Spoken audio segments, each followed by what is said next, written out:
Que si vamos a vivir en Marte. Pregúntale a uno de esos tíos de los exoplanetas. No lo sé.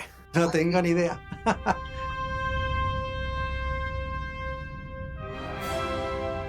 Y la inteligencia artificial nos va a posibilitar llegar hasta allí y nos va a posibilitar además sobrevivir allí.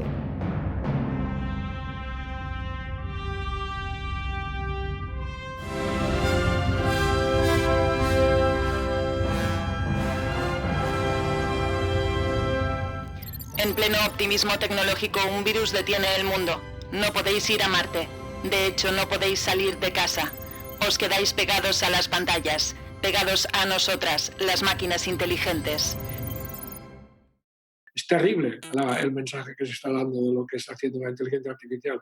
A veces de forma interesada y a veces por desconocimiento. Pero no vamos bien y me temo que con estas falsas expectativas y estas exageraciones lo que estamos haciendo es daño a la inteligencia artificial. A mí me recuerda la inteligencia artificial a un poco la alquimia hace 1000 años, ¿no? Donde las expectativas estaban en crear esa piedra filosofal que convertía el plomo en oro. Y un poco vemos eso, la gente está esperando, tiene esa visión de la inteligencia artificial como un ente súper inteligente, esa especie de piedra filosofal, pero aplicada a un ordenador. Y realmente no es así.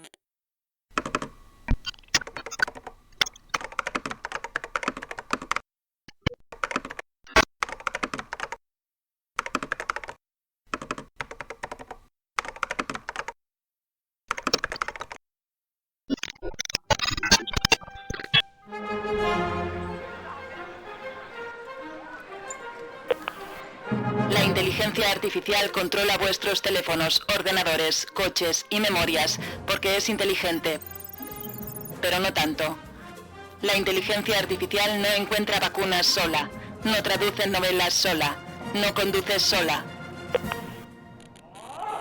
La inteligencia artificial puede hacer muchas cosas y muy bien, pero como herramienta de ayuda, siempre formando, podríamos llamarle, equipo con expertos humanos. Una máquina no tiene comprensión profunda, no incluye consideraciones semánticas. Si yo voy en coche, en un momento dado veo que a unos metros delante de mí hay una persona y a lo mejor está lleva un perro atado y el perro tira para el otro lado, y yo puedo muy rápidamente puedo imaginarme que esta persona puede hacer dos cosas: no cruzar porque a lo mejor el perro está tirando para el otro lado porque hay un árbol al lado y quiere acercarse, o que va a tirar del perro, va a forzar el perro y me va a cruzar. Yo, por si acaso, lo muy probable que haga es que frene o aminore suficientemente la velocidad de manera a poder evitar un posible atropello, ¿no? Por ejemplo, esta escena tan realmente sencilla para nosotros, tan obvia para nosotros, para un coche autónomo es imposible que haga este tipo de análisis.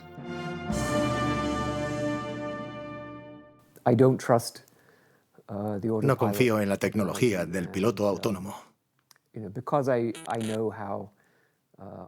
Porque sé cómo funciona. Creo que la mayoría de los proyectos de coches autónomos van por el camino equivocado. Por ahora, la gran mayoría de los algoritmos que desarrollan las compañías de coches autónomos no tienen ni idea de que a los humanos nos gusta seguir vivos.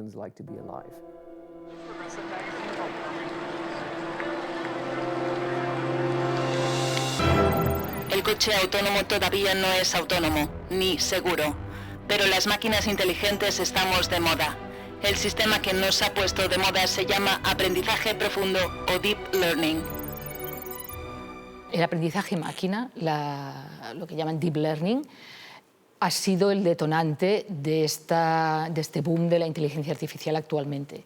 Frases absurdas como que el sistema aprende por sí mismo y como yo que sé, como si se lo conectaras y te fueras y cuando regreses, tú te has ido por ahí de vacaciones o que sea, o pasar el día a la playa, y cuando vuelves, aquella red neuronal, como por arte de magia, ha aprendido no sé cuántas cosas.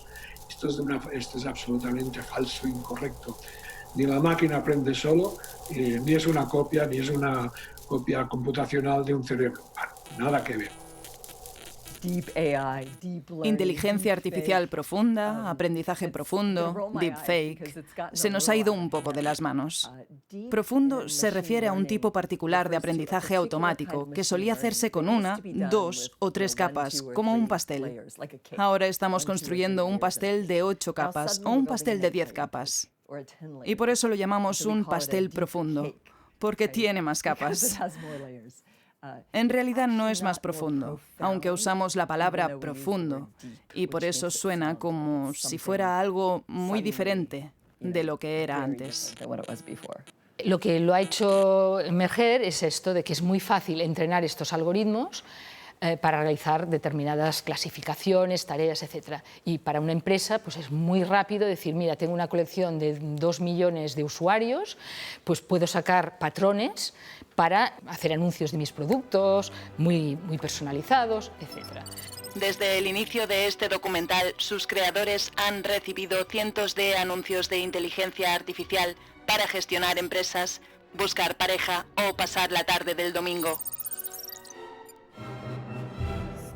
A finales de los años 80, hace 30 años, se empezaron a desarrollar algoritmos de aprendizaje automático para reconocer dígitos escritos a mano con fines muy aburridos, como leer sobres para el correo postal o leer cheques para los bancos. Pero esos algoritmos resultaron ser también efectivos entrenando circuitos multicapa complejos. Hoy en día, a esto lo llamamos aprendizaje profundo.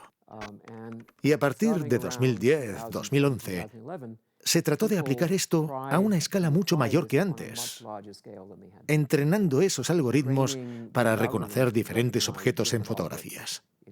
También se entrenaban para reconocer el habla y para traducir entre diferentes idiomas.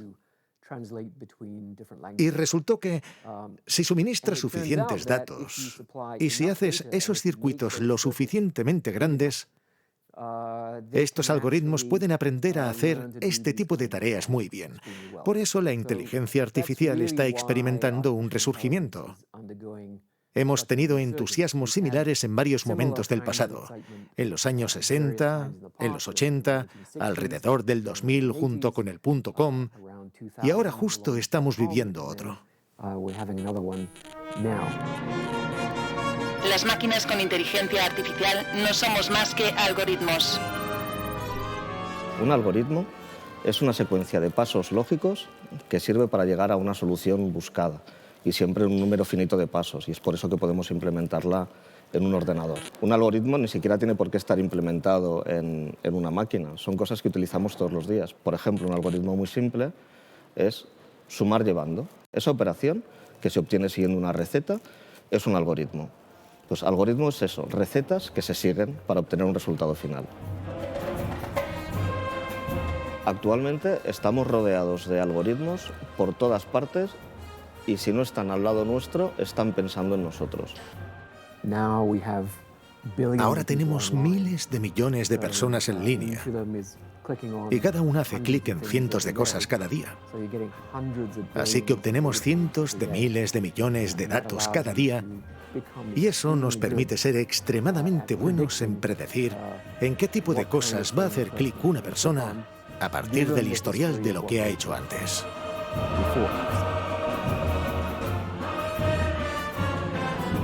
Para estos algoritmos no hay seres humanos. Los seres humanos no tienen mentes, no tienen opiniones políticas. Son solo un historial de clics. La oportunidad está ahí porque los datos están ahí. Los algoritmos nos alimentamos de una sola cosa: millones de datos. Yo lo que creo que todos tenemos que tener miedo es de la cantidad de información que están adquiriendo todas las compañías que nos están prestando toda clase de servicios cada vez más baratos por estar en casa. Estamos continuamente aceptando que se guarden en nuestro ordenador, en nuestro móvil, cookies, ¿no? Esas galletas que nos dicen si aceptamos o no que se almacenen, que sirven para registrar nuestra actividad y para decir quiénes somos. Pues ocurre que si estamos, por ejemplo, buscando un móvil que nos queremos comprar, Google sabe en ese momento que nosotros estamos interesados en hacer una compra de un determinado importe y puede ponerse en contacto con nuestro banco para que nuestro banco nos pudiera hacer en ese momento, de manera directa, una oferta de financiación de forma completamente legal, porque hemos dado permiso a que estas cosas pasen, estamos continuamente aceptando cláusulas, aceptando cookies, aceptando todo. Muchas de estas aplicaciones ganan dinero apropiándose de tus datos y vendiéndolos. Así que cuando uses una aplicación, ten en cuenta que por eso esa aplicación está ahí para ti. Está ahí para apropiarse de tus datos. Por eso es gratis. Esa es la fórmula del capitalismo de vigilancia. Conseguir el dinero apropiándose de tus datos. La vigilancia digital es espeluznante. También debo mencionar que en manos de una dictadura autoritaria como China no lo vemos como capitalismo, pero es una forma de vigilancia realmente aterradora en ese caso. Otra forma de enfocarlo es cuando miras tu teléfono, que está en tu bolsillo, ¿verdad? Y tienes representantes de 75 corporaciones que están en tu bolsillo con un solo interés: quitarte dinero. ¿Por qué permites que los representantes de 75 corporaciones entren en tu bolsillo? ¿No sería mejor que las cosas que hay en tu teléfono trabajen para ti y no para estas 75 corporaciones?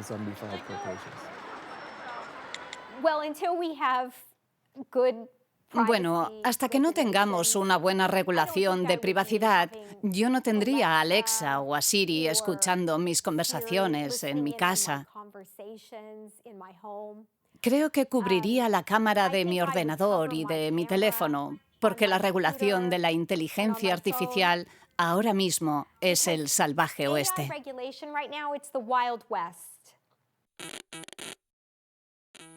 La idea de que a cada segundo, cuando estoy fuera de mi casa, un algoritmo me sigue e identifica, registra lo que hago y a dónde voy.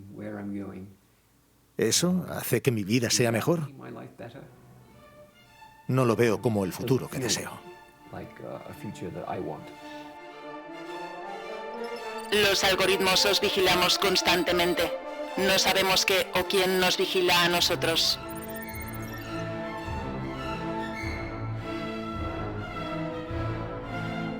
Hace poco, la empresa de taxis en Nueva York publicó sus datos completamente anónimos. Es decir, podías ver todos los viajes de todos los pasajeros, pero evidentemente no compartían ni el nombre ni ningún dato personal de esos pasajeros. Sin embargo, hubo gente que viendo esos datos y cruzando con otros datos, por ejemplo, fotos de un famoso saliendo de un taxi, eran capaces de correlacionar esos datos. Y al final podían ver que un actor muy famoso de Hollywood, pues, no daba ninguna propina a los taxistas, ¿no? Con lo cual, un ataque directo a la privacidad, donde en ningún momento he compartido mis datos personales. ¿Qué tecnología se pueden utilizar para eso? Bueno, la tecnología fundamental se llama privacidad diferencial y consiste en añadir ruido a esos datos de tal manera que incluso de forma agregada no podamos llegar al individuo, incluso cuando no sepamos el nombre de ese individuo, para que no podamos correlacionarlo con otra variable, por ejemplo, una foto en la calle.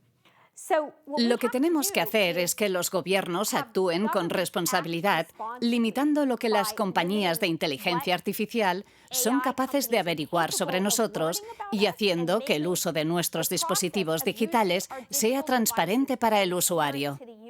En Europa se están dando los pasos, yo creo, correctos, tímidos, pero correctos y de una forma consistente, para tener una inteligencia artificial que sea confiable, que sea humanista y que esté al servicio de los individuos con una condición fundamental, y es que siempre estará un individuo dentro del ciclo de toma de decisiones. Por otro lado, la mayor parte de la tecnología no se desarrolla en Europa y no se desarrolla en el sector público. Entonces no tienen control, no ven las patentes, hay millones de patentes que se hacen en todas partes. Entonces yo soy crítico con un legislador que siempre va por detrás de la tecnología. Uno de los principales problemas que tenemos es que tenemos políticos que son analfabetos digitales. Creo que la responsabilidad ahora mismo recae en la comunidad de inteligencia artificial y no en la clase política. Stuart Russell es uno de nuestros padres. Junto a Peter Norvig escribió Inteligencia Artificial, un enfoque moderno. Con este libro nos construyen el 90% de los investigadores del mundo. Ya estamos aplicando algoritmos de inteligencia artificial en formas que tienen un impacto global y son realmente tontos.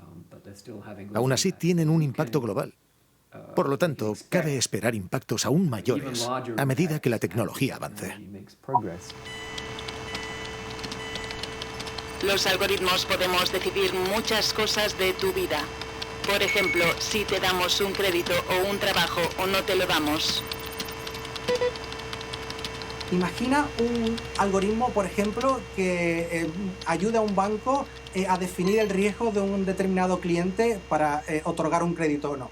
Si ese algoritmo se ha alimentado de los datos del pasado y en el pasado he considerado algún factor o mis empleados han considerado un factor sesgado para esos créditos, el algoritmo va a perpetuar ese sesgo. Por ejemplo, otorgando o no otorgando créditos o evaluando un mayor riesgo a personas que vivan en un determinado barrio o de un determinado color de piel o de un determinado género.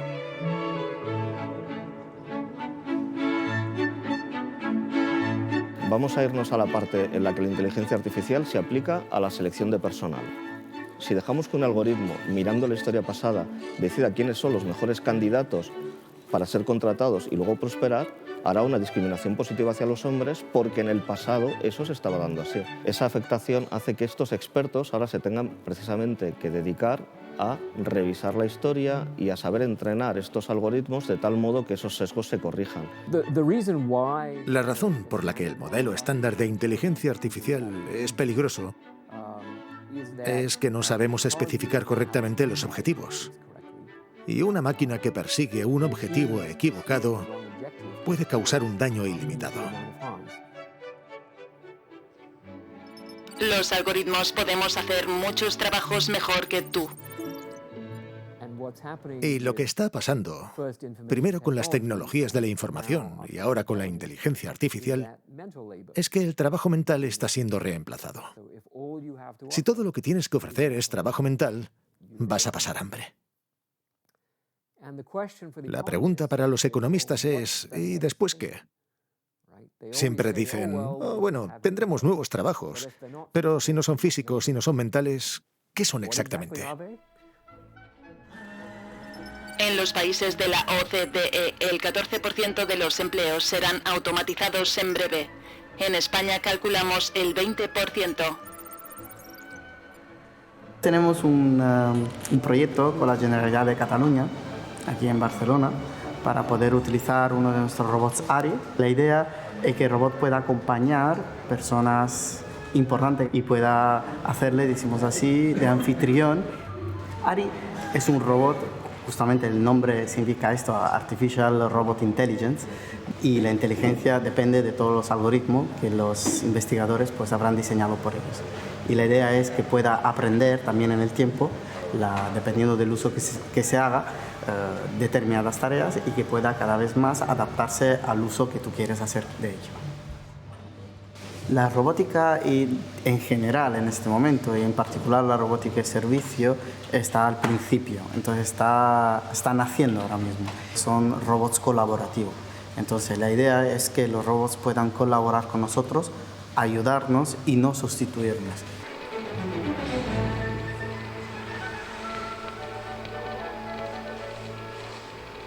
Los robots que nosotros estamos desarrollando en nuestros proyectos son capaces de ayudar a vestir a personas, por ejemplo, poner zapatos, que es algo que a las personas mayores les cuesta, poner una chaqueta, etcétera. También hemos puesto una bufanda, ayudarles en estas tareas. También dar de comer, persona que ha sufrido un accidente, le es mucho menos incómodo que le dé de comer una máquina que no deja de ser como un brazo encima de una mesa, es como una continuación del cuchillo y la cuchara y el tenedor, que puede controlar él mismo.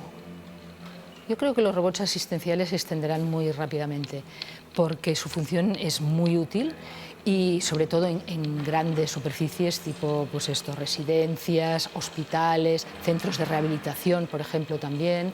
Desplazarán algunos lugares de trabajo, pero yo lo veo más como una colaboración con los trabajadores humanos. Robots que hagan determinadas funciones que hacen normalmente los cuidadores, pero que son muy repetitivas, porque el cariño humano es totalmente insustituible. Yo creo que la gran mayoría de personas se dedicará a actividades y servicios de persona a persona. Porque es ahí donde tenemos ventaja comparativa sobre las máquinas. No ha ocurrido nunca en la historia de la civilización humana que los grandes avances tecnológicos hayan servido para que los humanos dejemos de trabajar y podamos dedicarnos a las artes, al ocio, a lo que más nos guste. Siempre nuestros trabajos se han transformado y lamentablemente hemos tenido que seguir ganándonos la vida con el sudor de nuestra frente. Tenemos que ser conscientes de que los trabajadores actuales también tendrán que ser reentrenados y necesitamos una sociedad que permita no dejar a nadie detrás y que pueda unirse a esta revolución. Y en muchos casos los trabajos no solo requerirán habilidades especiales, también cambiarán radicalmente y es necesario que como sociedad demos un colchón para que esa transición sea positiva y no deje a nadie detrás. Esto no es una cuestión de la tecnología, es una cuestión de los modelos económicos y políticos. Ojalá junto con la tecnología venga también innovación en nuestros gobiernos, en nuestra manera de organizarnos como sociedad.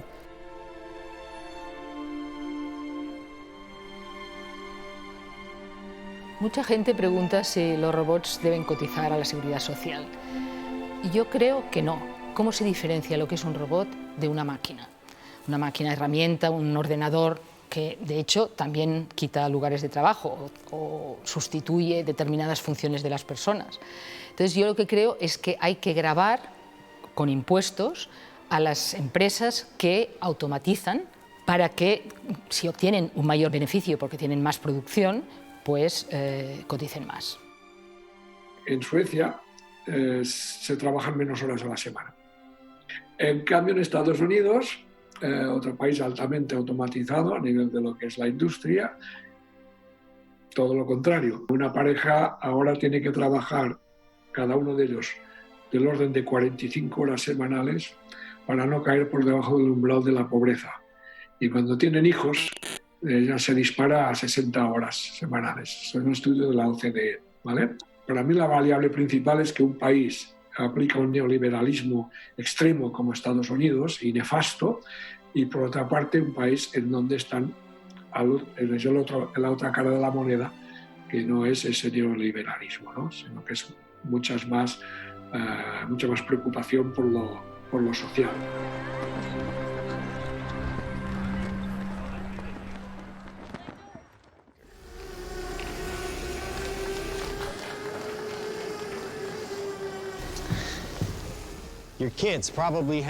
Tus hijos tienen uno de estos, ¿verdad? ¿Un gran piloto? No, su destreza es toda inteligencia artificial. Como cualquier móvil de hoy en día, tiene cámaras y sensores. Y al igual que tu teléfono y tus aplicaciones de redes sociales, incorpora reconocimiento facial. Los algoritmos podemos reconocer caras de personas concretas para muchos propósitos distintos. La tecnología de reconocimiento facial, en esencia, son cámaras que pueden estar dentro de edificios o en las calles y que pueden reconocer a los individuos. Obviamente, esto implica aspectos complicados. ¿Qué pasa si reconoce a la persona equivocada? Aquí dentro hay 3 gramos de explosivo de carga hueca. Así es como funciona.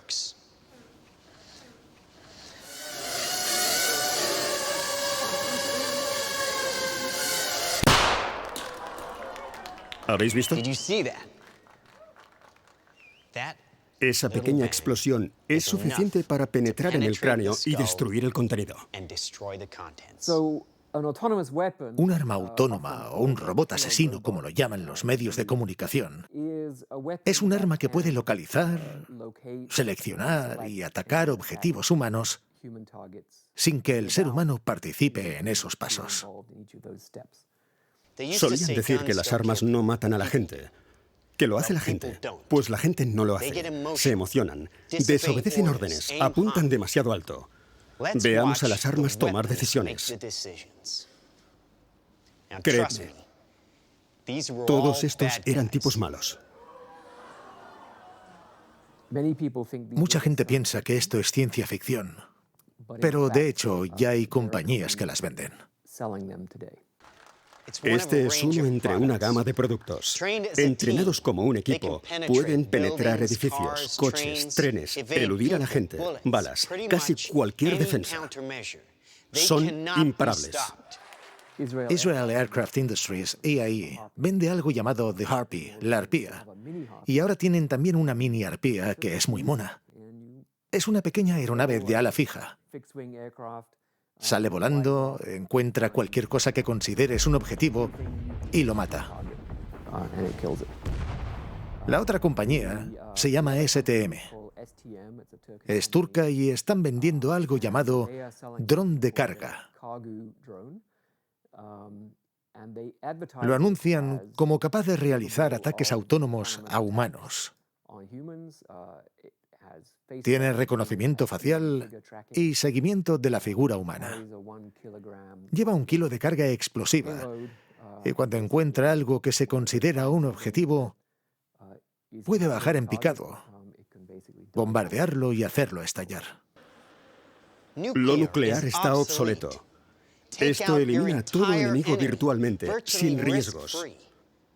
Solo caracterízalo, libera el enjambre y descansa tranquilo. Ya están disponibles hoy en día.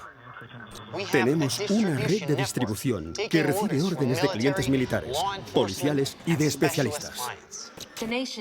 La nación aún se está recuperando del incidente de ayer, que el gobierno describe como una especie de ataque automatizado y mató a 11 senadores en el edificio del Capitolio. Hace un par de años hicimos una película llamada Robots Asesinos para advertir exactamente sobre esta tecnología.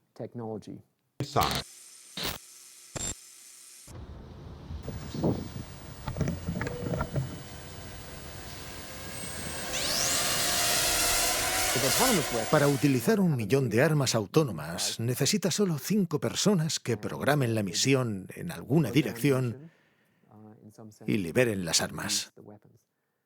O sea, 1 millón de armas autónomas antipersonales serían tan peligrosas como una bomba de hidrógeno, pero mucho más baratas.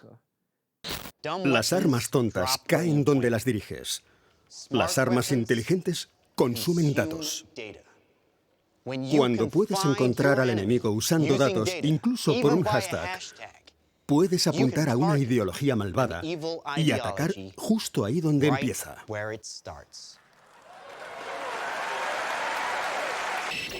Creo que no deberían existir. También entiendo por qué existen.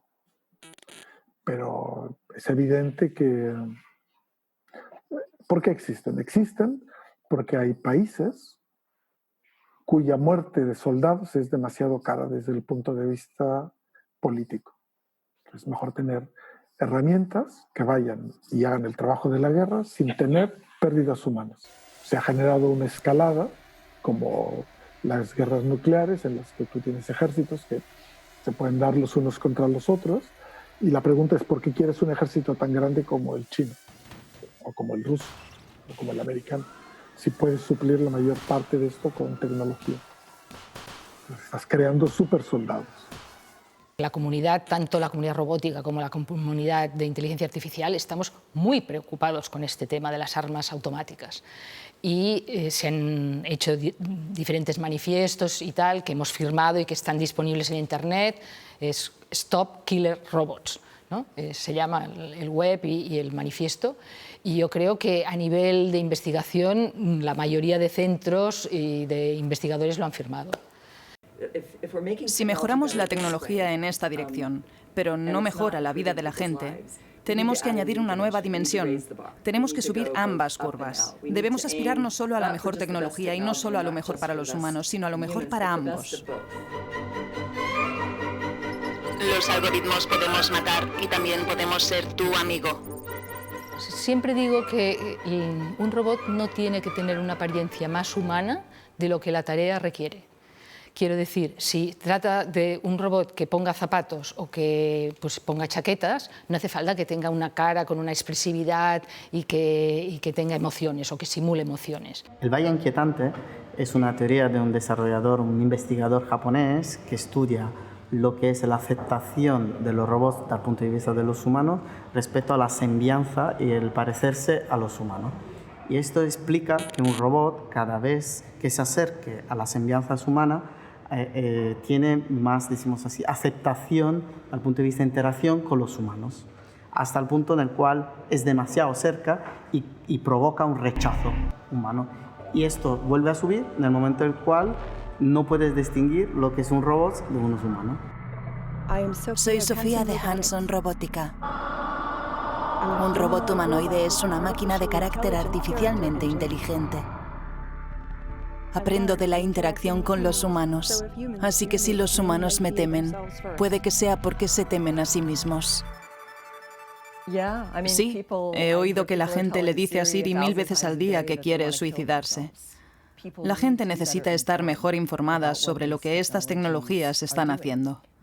Saber que pueden interpretar por tu voz o tu cara que estás estresado, que pareces enfadado o que pareces feliz y que puedas o no querer compartir eso con ellos. Hay mucho debate en si es más fácil relacionarse con robots que con personas y de hecho hay una gran industria de desarrollo de robots, no ya robots sexuales, pero sino robots compañeros sentimentales. Porque las relaciones humanas de pareja son difíciles y a veces es mucho más fácil con un robot. Sí, no te replican. ¿Hola? Hola, soy Xiaowais. ¿Te sientes menos estresada ahora? Estaba preocupada por ti. Los algoritmos de Xiaowais tenemos 660 millones de usuarios en China. Podemos contar chistes, comentar noticias, llamaros cuando lo necesitáis y daros consejos. El caso de los agentes sociales, como por ejemplo el agente de Microsoft que se llama Xiaowais, que es un agente social, es muy distinto. En lugar de aplicar la inteligencia artificial a cada frase, lo aplica a la conversación completa y hace cosas como hacer preguntas para llegar a más detalle o reafirmar o hacer escucha activa, es decir, activos que normalmente utilizas en una conversación más humana, ¿no? Creo que de hecho esa parte impersonal que tiene una máquina puede ser muy positiva en muchos casos, donde una persona se pueda abrir más o pueda compartir experiencias. Las máquinas son mejores para algunas cosas, pero no lo son para todo.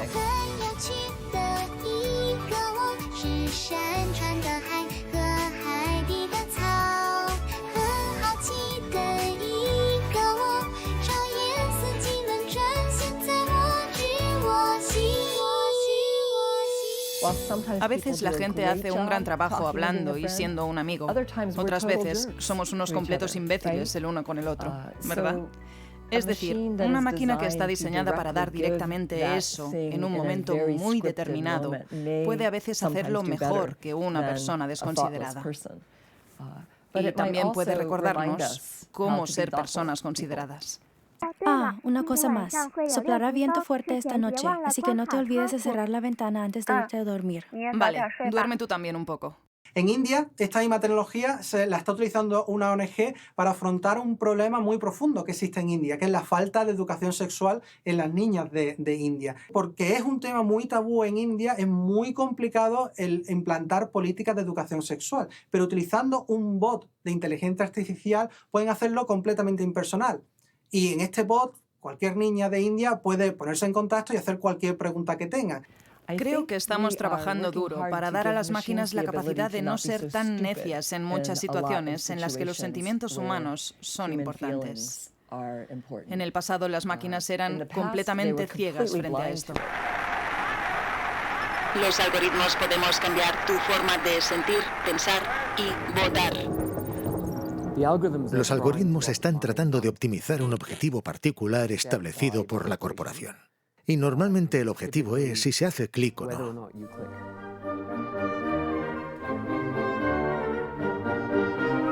El impacto que puede tener un algoritmo de inteligencia artificial, no solo tenemos que centrarnos en el impacto más aparente de, por ejemplo, el otorgarme o no un crédito, o, por ejemplo, recomendarme alguna película. Hay impacto mucho más profundo, incluso impacto en la forma en la que pensamos. Los algoritmos han aprendido que para optimizar ese objetivo, para obtener la mayor tasa de clics posible, no basta con enviarte las cosas que te interesan. Han aprendido a manipular a la gente para cambiarla y así hacer más predecibles tus clics. Y no les importa cómo te están cambiando. Ese proceso ha creado una separación social hacia diferentes extremos con consecuencias muy negativas para el mundo.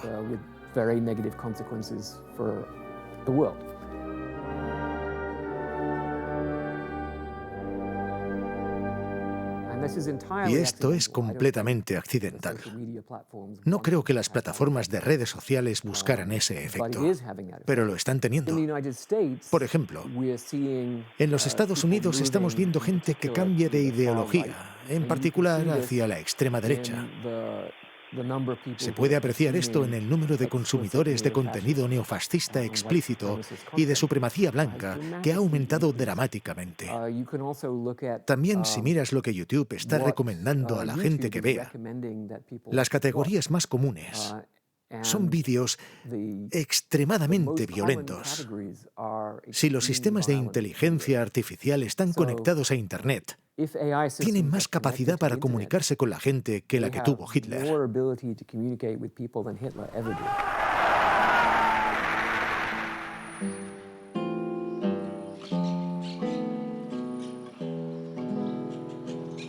Los algoritmos podemos ayudaros a sobrevivir y a vencer depresiones. El número de gente que se suicida hoy y hace 100 años es muy parecido. La esperanza es que la inteligencia artificial sea capaz de informar nuestra capacidad de predecir, y al poder predecir podemos prevenir y podemos tratar. Soy neurocientífico y médico neuropsiquiatra. Gran parte de nuestro trabajo se centra en desarrollar tratamientos, pero tratamientos individualizados. Lo que hacemos con la estimulación cerebral es identificar los nodos más importantes de las redes neuronales que cambian en la depresión para mal, a intentar recalibrar su actividad eléctrica de manera que en lugar de tener exceso de tristeza, falta de concentración, falta de motivación, tengamos unas computaciones más adaptativas. Hey Daniel, ¿me oyes bien? Muy bien. Deberías poder ver cosas en el monitor a medida que avanzamos. Si no te importa, cuando llegue el momento de leer, lee en voz alta. ¿En voz alta? En voz alta, sí. En colaboración con nuestros colegas del MIT, que desarrollan tecnologías en departamentos de ingeniería y también de neurociencias, estamos haciendo una serie de estudios que identifican aspectos de la voz de los pacientes para poder predecir de forma individualizada si un paciente concreto tiene o no tiene un alto riesgo, un riesgo moderado, un riesgo bajo de reincidir en un intento de suicidio. Estamos hablando de expresar nuestros pensamientos a través de nuestra voz, y eso tiene diferentes impactos. Tiene un impacto en las palabras que elegimos, las frases que hacemos, pero también en cómo hablamos. Es mucho más difícil para los humanos detectar las sutiles variaciones dentro del cómo hablamos. Es decir, si algo está mal dentro del cerebro, es probable que la voz, como señal, tenga información sobre ello. Hola Daniel, ¿me oyes bien? Pues sí, podemos detectar cosas muy difíciles de detectar para los humanos porque vamos a escala, a través de características sutiles. Esto no significa que un psiquiatra no preste atención a la voz o al lenguaje. Por experiencia, tienen incorporados mecanismos para detectar algunos de estos patrones. Pero si les preguntas qué cosas exactas había en esos patrones, les sería difícil de explicar. Creo que es ahí donde la integración de las máquinas y los humanos puede ser de gran ayuda. La inteligencia artificial, su valor principal es en la capacidad de reconocer patrones complejos. Gran parte de la medicina es eso, o sea, cuando lo que enseñamos a los estudiantes de medicina, a los residentes, sobre todo, sí hay mucha ciencia, hay mucha teoría, pero en la práctica les enseñamos a identificar patrones que son conjuntos de síntomas, conjuntos de quejas objetivas, subjetivas, que dan lugar a las enfermedades o a los síndromes clínicos. La inteligencia artificial es capaz de hacer esto con mucha velocidad y con mucha precisión. Creo que la inteligencia artificial en la medicina es una oportunidad increíble. Una máquina puede rastrear a un individuo, pero también a los 7.400 millones de personas del planeta si todos estuvieran equipados. Vamos a dejar de ir al médico físicamente o presencialmente para un problema simple de salud que un algoritmo te puede solucionar. Los algoritmos también podemos diagnosticar muchas enfermedades comunes. El sistema sanitario actual, tal como está organizado, es insostenible. Está aumentando el gasto sanitario, sobre todo debido al envejecimiento de la población, y a la vez hay un déficit de recursos, tanto económico como de personal sanitario. Y creo que la única manera sostenible de aguantar eso va a ser virtualizar la medicina. Buenas tardes. Es la hora de tu revisión diaria. ¿Cómo te sientes hoy? Casi todo el mundo tiene un teléfono inteligente, en cualquier país del mundo. Yo crecí en la India, donde hay un psiquiatra para cada 300.000 personas. Sería imposible, desde una perspectiva clínica, apoyar la salud mental de tantas personas sin crear nuevos psiquiatras o aumentar su número. Con teléfonos inteligentes se podría hacer un filtrado inicial y después la gente podría ir al médico para tener una mejor atención. En China se ha desarrollado una empresa, se llama Pin & Good Doctor, que hoy en día ya es la número 1 en asistencia sanitaria online. Tiene más de 300 millones de usuarios en China. Lo que ha hecho es poner una especie de cabinas telefónicas en diferentes áreas del país, que sobre todo sin duda tiene mucha utilidad en zonas rurales, donde esas personas quizás tienen una cierta dificultad en ir al médico. Entonces tú entras en una cabina, te hace el chatbot un diagnóstico, y no solo te va a hacer un diagnóstico, te va a recomendar un tratamiento, y esa cabina tiene un dispensador de las 100 medicinas que probablemente más va a consumir esa persona.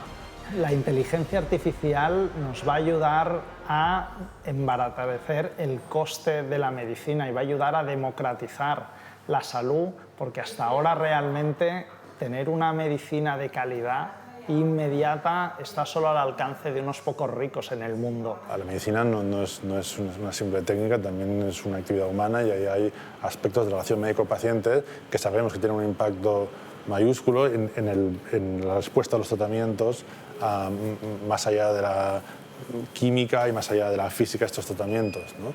Y eso es algo que de alguna manera un algoritmo de inteligencia artificial no va a poder suplantar. Estoy bastante seguro que en un futuro ya no será necesario memorizar gran cantidad de datos y aprender a interpretar imágenes, porque todo eso lo hará la inteligencia artificial. Por lo tanto, probablemente no será necesario tener tantos radiólogos, tantos dermatólogos, tantos anatomopatólogos, pero seguiremos necesitando médicos con esa visión generalista para dedicar a cuidar a nuestros pacientes. En el futuro va a haber radiólogos, pero van a ser radiólogos diferentes, porque lo que hoy conocemos como servicios de radiología funcionará diferente. Habrá probablemente un mono, un hombre y un perro. Un mono para hacer funcionar el sistema, un hombre para dar de comer al mono y un perro para que el hombre no toque nada. Eso es la nueva mamografía. Aplicar software encima de ella, intentando minimizar el error humano y mejorar la calidad de las imágenes.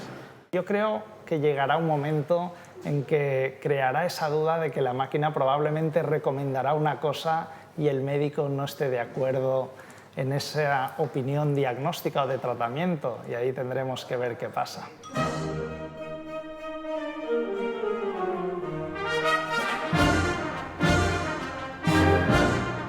Los algoritmos tenemos una meta en el futuro: la inteligencia artificial general. ¿Inteligencia artificial general? Bueno, pues es lo contrario de lo que tenemos ahora. Ahora tenemos la inteligencia artificial muy específica. En inglés le llaman tool AI, inteligencia artificial de herramienta, ¿no? Que se entrena, se diseña un sistema para que haga muy bien una única tarea y nada más. El objetivo de la inteligencia artificial general es que, sin tocar nada, prácticamente adaptando muy poquito, se pueda reaprovechar un sistema que se ha diseñado para hacer una tarea, para hacer otra tarea distinta. El ejemplo de los juegos, un ejemplo muy tonto. Actualmente estos sistemas que aprenden a jugar al ajedrez, solamente saben jugar a eso. Pues si quieres entrenarlo para que juegue a otro juego mucho más sencillo, yo qué sé, las damas, no tienen la más mínima idea. O sea, no tienes que entrenar desde cero.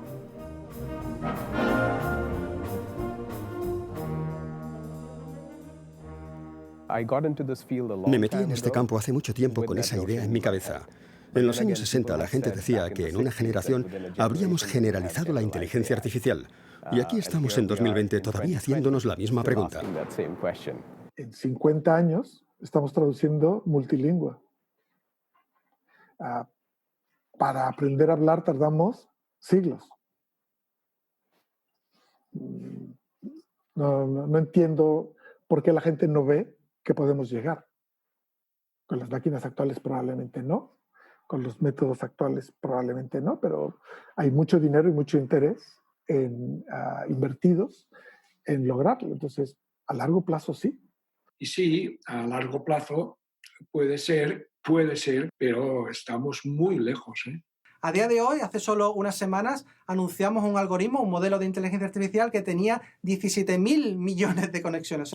¿Qué es lo que estamos viendo con esos algoritmos masivos que le llamamos en la industria?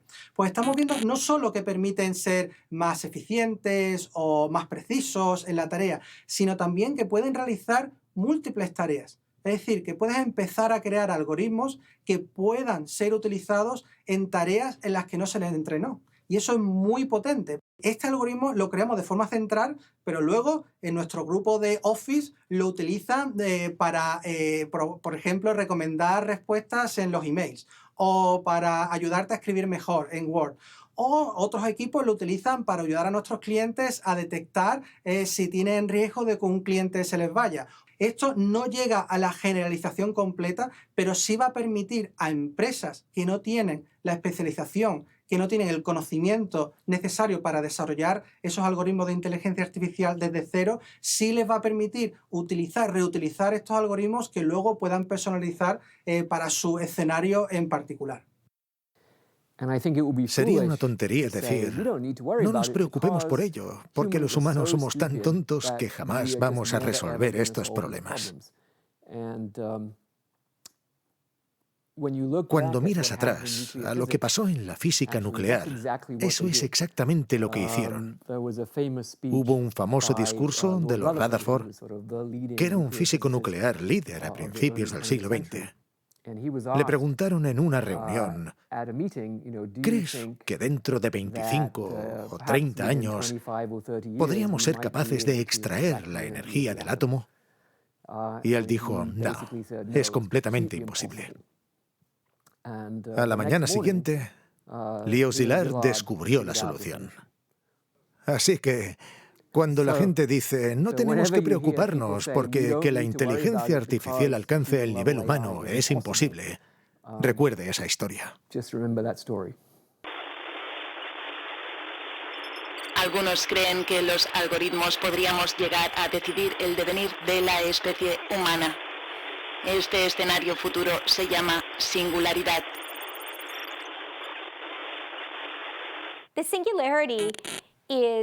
La singularidad es un punto en el que hay una explosión de tecnología y ningún humano no mejorado o aumentado puede entender lo que la tecnología es capaz de hacer. La singularidad es un concepto que, cuando oyes que la gente habla de él, te preocupas. Yo no creo que vaya a haber singularidad en los próximos 100 años. Es que no lo sé. Nadie lo sabe. Nadie lo sabe. Bueno, yo cuando oigo hablar de singularidad, pues no sé, ya no me lo creo, ¿no? La singularidad se basa en una hipótesis que, en mi opinión, no es del todo correcta.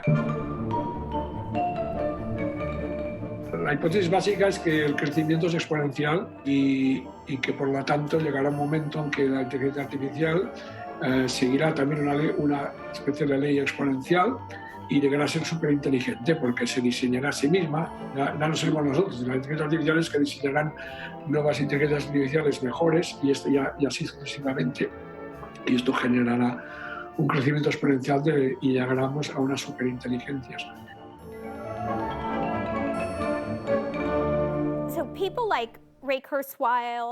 Gente como Ray Kurzweil y muchos transhumanistas del pasado han estado muy entusiasmados con el crecimiento exponencial, por la posibilidad de que los avances en inteligencia artificial aumenten exponencialmente con el tiempo.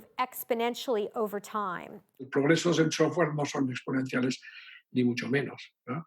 Y lo que hace falta es no solamente hardware rápido, sino buenos algoritmos. A científicos como Nick Bostrom, Bill Gates, Max Tegmark, Stephen Hawking, les ha preocupado el hecho de que pudiéramos perder el control de la inteligencia artificial. Si es realmente capaz de engañarnos, ¿por qué iba a ser benevolente con nosotros? ¿Por qué iba a preocuparse por nosotros? No sabemos realmente cuáles serían los objetivos de una inteligencia artificial avanzada.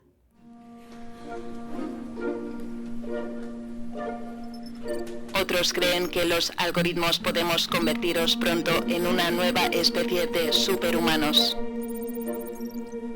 Una de las propuestas de cómo podríamos mantener el control sobre las máquinas es que intentemos hacernos más inteligentes. Pero la única manera de que eso suceda, según algunos, es que nos aumentemos a nosotros mismos con chips.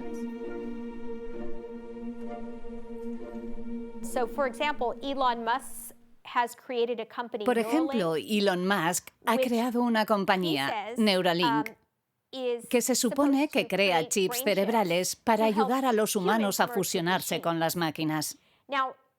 Me preocupan mucho ese tipo de movimientos ahora.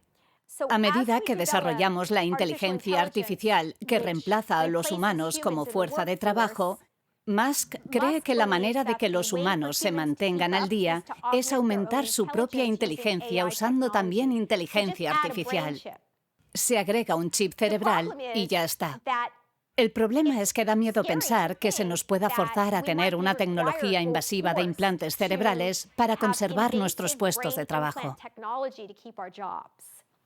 No tenemos ni idea de cómo conectar nuestros cerebros a los chips electrónicos de forma útil.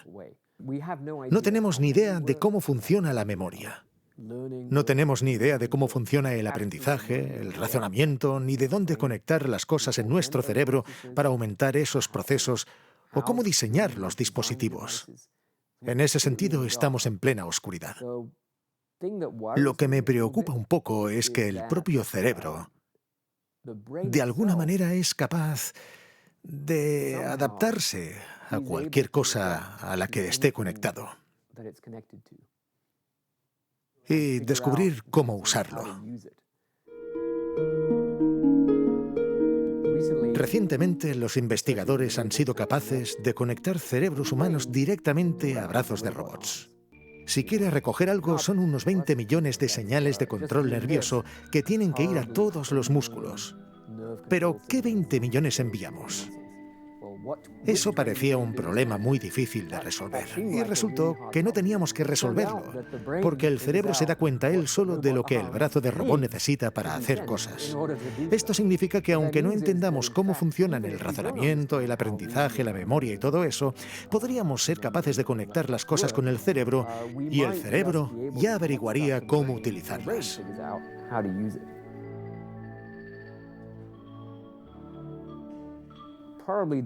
Probablemente, lo primero que veremos será tecnología relativa a la memoria, porque es bastante fácil tener un chip que recibe y almacena señales.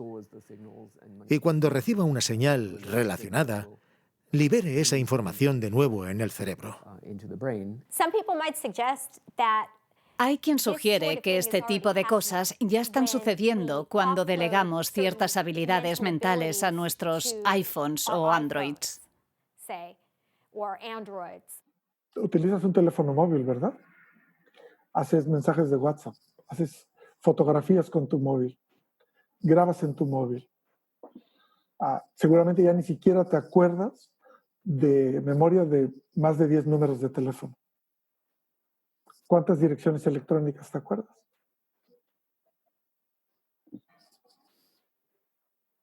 ¿Tus mecanismos cognitivos han cambiado gracias o por desgracia a la inteligencia artificial? ¿Te acuerdas de cómo sacar una raíz cuadrada? Cosas que no sabes porque simplemente no has tomado la precaución de recordar, vas y las buscas en Internet. Y el buscador de Google es una herramienta de inteligencia artificial.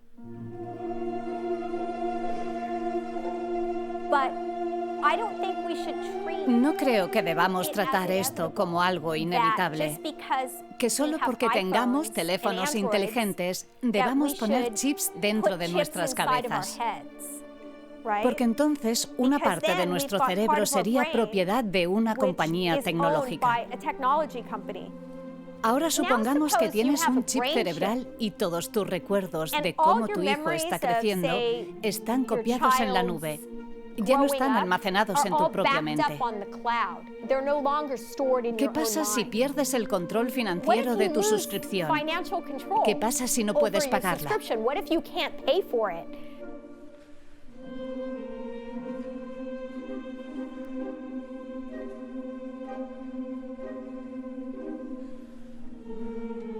Vosotros decidís de momento. Este es un periodo en el que la raza humana ha creado muchos riesgos tecnológicos diferentes. Y todavía no tenemos la capacidad de deliberación y la coordinación entre nosotros para manejar estos riesgos adecuadamente. Así que creo que tenemos que crecer bastante rápido para confrontar estos problemas.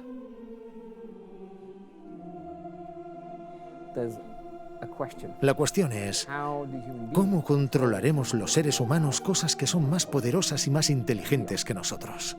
Si le preguntáramos a los chimpancés y a los gorilas, ¿qué tal os va a vosotros? Ellos dirían, es un desastre para nosotros que estos humanos hayan llegado, porque nuestra especie, los gorilas o los chimpancés, ya no tiene futuro, a menos que los humanos sean amables con nosotros y nos pongan en un zoológico. Y eso es todo. Creo que no queremos estar en esa situación.